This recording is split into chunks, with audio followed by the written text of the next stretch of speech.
Ya, singgah di pinggir jalan ada janda kata Dah bang.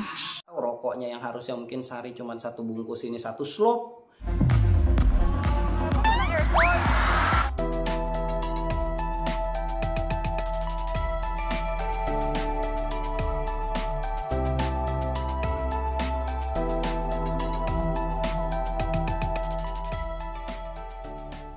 Halo semuanya, ketemu lagi dengan saya Roni di channel Roni P. Video kali ini Roni akan lanjut ceritanya Roni terkait dengan supir lagi ya teman-teman. Cerita di video sebelumnya itu sudah ada 2 video Roni buat tentang kerjaan supir. Nah ini video ketiga cerita tentang supir ya. Ini Roni buat video ini untuk sharing pengalaman aja untuk teman-teman mungkin yang baru punya unit atau baru mulai usaha angkutan gitu, dan juga mungkin pelajaran untuk teman-teman supir supaya jangan melakukan hal-hal seperti ini ya, karena ini hal yang tidak baik dan juga merugikan semuanya, bukan cuma yang punya unit, supirnya juga dirugikan, tempat bekerja kita semua juga dirugikan ya. Kali ini ceritanya tentang pencurian buah teman-teman ya. Pencurian buah yang dilakukan oleh supirnya Roni sendiri gitu ya, pakai unitnya Roni sendiri, dan Roni nggak tahu apa-apa, akhirnya Roni juga yang jadi kena masalahnya ya. Ini terjadi udah lama sih teman-teman, sekitar mungkin sekitar 2 tahun yang lalu lah ya.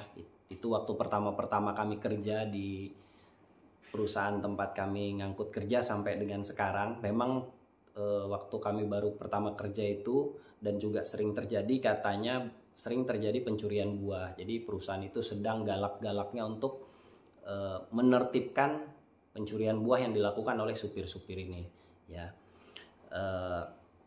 Jadi suatu ketika unitnya Roni itu 3 unit teman-teman, ketika sampai di pabrik itu pada saat ngedam kan, kalau sampai pabrik buah itu didam ya teman-teman, di tempatnya itu didam.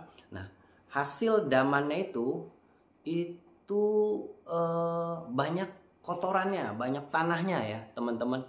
Ketika dicek lagi oleh petugas pabriknya, banyak sekali ya, dari 3 unit itu saat diceklah dan dicurigailah. Nah, ketika dicurigai, dimasukkanlah lagi ke truknya, dihitung semua. Ternyata dari 3 truk itu teman-teman, 1 truk itu beratnya sampai dengan 1,6 ton. 1 truknya itu sekitar 600-an kilo, 1 truknya itu 300-400-an kilo lah, hampir 400-an kilo. 3 unit nih teman-teman. Jadi supirnya kita ditahan ya, ditahan di pabrik tuh, diinterogasi apa segala macam. Mereka sih nggak mau ngaku ya.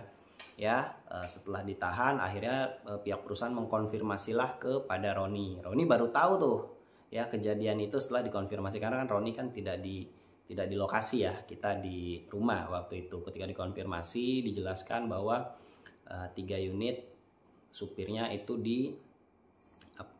dicurigai melakukan pencurian ya. Memang tidak ada bukti fisik bahwa mereka memasukkan buah dan menurunkan buah, tapi faktanya buah yang dimuat di kebun sawit seperti apa kondisinya, ketika sampai di pabrik ternyata kondisinya berubah, banyak tanahnya begitu. Dari situ mereka meminta kepada Roni untuk bagaimana kondisinya, karena supir ini sudah dicurigai gitu ya, dan ini tidak bisa diterima, ditoleransi untuk supirnya. Akhirnya Roni tanya apa keputusannya. Akhirnya kita ambil keputusan ya teman-teman, bahwa supirnya harus kita berhentikan. Jadi 3-3-nya supir itu kita berhentikan ya. Kalau Roni sih bilang masih beruntung ya. Jadi coba kalau misalnya perusahaannya marah sekali gitu ya, itu diproses ke kepolisian, ya udah selesai lah ya kita. Untung beruntung aja, hanya diberhentikan aja ya. Dari situ jadi pelajaran sebenarnya buat Roni. Kedepannya Roni lebih hati-hati memilih supir gitu ya. Lihat ketika rekrut supir, Roni lebih hati-hati ketika mereka bekerja. Roni harus sama-sama gitu ya. Dan sopir itu Roni ada 2-3 sopir yang Roni percaya sudah, yang memang lama kerja dan kelihatan memang mau kerja. Sebenarnya orang itu kelihatan aja sih teman-teman. Orang supir itu kalau dia mau kerja itu jujur, itu biasanya kelihatan aja dari kelakuannya, dari responsifnya. Dia nggak hilang-hilang ya, update-nya itu biasanya kelihatan. Tapi kalau supir yang suka hilang-hilang, ditanya di mana itu susah jawabnya, kelakuannya, cara menjawabnya, itu biasanya harus mulai dicurigai. Dan itu memang terjadi di 3 sopir kami kemarin itu ya. Biasanya sih kejadian seperti ini kayak nyuri dan segala macam itu karena kalau menurut Roni sih kurang ya, hasil kerjanya kurang gitu ya. Jadi gaya hidupnya, belanjanya lebih banyak daripada hasil kerjanya. Contoh ya, kayak kita kerja sekarang, kita ngangkut buah itu, biasanya sih kita satu red itu hasil bersih untuk supir itu bisa 250 sampai 400-an ribu lah ya, bersih ini ya, tergantung tonase yang dia bawa. Semakin banyak memang dia semakin besar dia bawa, semakin banyak dia bawa buahnya semakin besar hasil bersihnya, karena kan dia persentase, jadi 250 sampai dengan 400-an biasanya.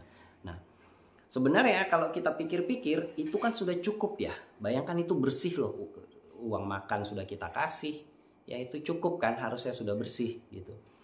Tapi nggak tahu ya, entah itu judi online, entah itu mungkin ada ya singgah di pinggir jalan, ada janda kata mereka biasanya itu ya.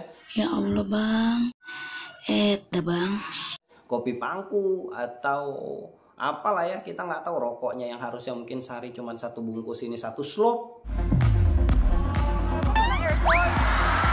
Bisa jadi ya itu yang bikin dia butuh lebih banyak. Akhirnya ya itu tadi, coba bayangkan kalau misalnya kayak yang kejadian kami itu 1,5 ton aja ya. Bayangkan 1,5 ton, pada saat itu harga buah kita anggap aja dia jual di luar itu 2.000 aja. 1 ton 2.000 udah 2 juta, setengah ton 1 juta, 3 juta dia. Biasanya satu red dia dapat bersih cuman 300-an ribu, ini dia dapat 3 juta ya. Memang supir itu macem-macem lah ya, berani sekali gitu ya melakukan hal seperti itu. Makanya akhirnya ya udah kita ambil keputusan begitu. Tapi untuk pelajaran ya, akhirnya supirnya juga rugi, kita berhentikan. Walaupun sampai detik-detik terakhir itu, sampai kami pulangkan itu nggak ngaku, ya udah biarin aja ya. Akhirnya kita infokan supir ini nggak bagus, kalau ketemu supir ini nggak usah dipakai lagi dan segala macam gitu ya. Nah, kita pun jadi malu yang punya pekerjaan, PT pun juga dirugikan gitu ya. Jadi ini pelajaran untuk Roni juga. Makanya Roni sharing di video ini untuk teman-teman terutama yang punya unit ya, yang punya unit, untuk hati-hati memilih supir. Nggak usah buru-buru lah pilih supir. Kalau mau rekrut supir nggak usah buru-buru, lihat dulu ya. Dan kalaupun sudah jadi supir kita, jangan dikasih kepercayaan langsung 100%.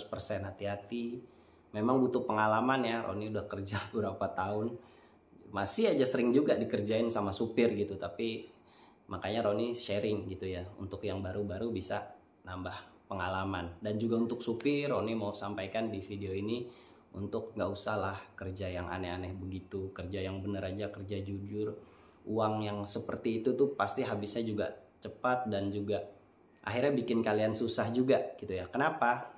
Coba kalian bayangkan, kalian sudah kerja dengan orang, pindah mulai dari nol lagi jadi supir lagi, sama aja. Dan orang pun juga setengah-setengah percaya sama kalian. Coba kalau kalian kerja sama satu orang, terus habis itu lama, orang pun juga makin percaya sama kalian. Dan yakinlah sama saya, semakin sayang yang punya unit sama kalian, semakin percaya, pasti hasil kalian tuh makin besar. Pasti dikasih uang, pasti makin sering lah, bonus ini itu apa segala macam ya.